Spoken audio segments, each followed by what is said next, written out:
saya bayar PDAM berapa nih? Nah, misalnya tanggal bayar sudah sampai, tetapi belum bayar, sudah ada di situ. Jadi dibuka di aplikasi itu.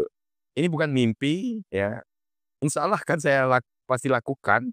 Tetapi untuk masuk ke tahap itu, ya sekedar pengaduan saja kan eh, tidak begitu menarik lah. Seharusnya lengkap di dalam itu.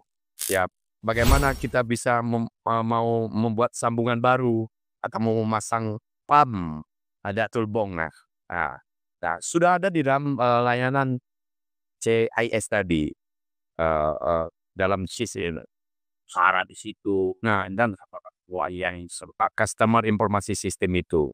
Nah, ini bisa kita lakukan kalau pembenahan ke depannya sudah ada.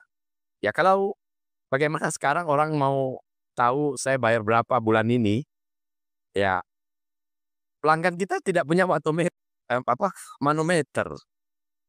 Coba pakai kilometer pelanggan Pambong ya.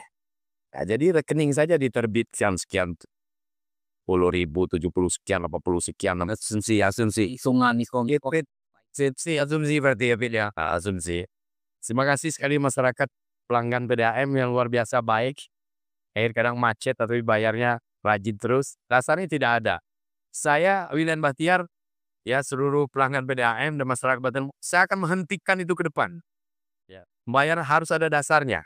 Ya, insya Allah program kedua setelah kita rehabilitasi, kita akan melakukan watermetrisasi. Nah, kalau memang itu diterapkan atau sanksi nanti itu Pak Direktur. Sanksinya itu bahwa ya pemakaian semakin banyak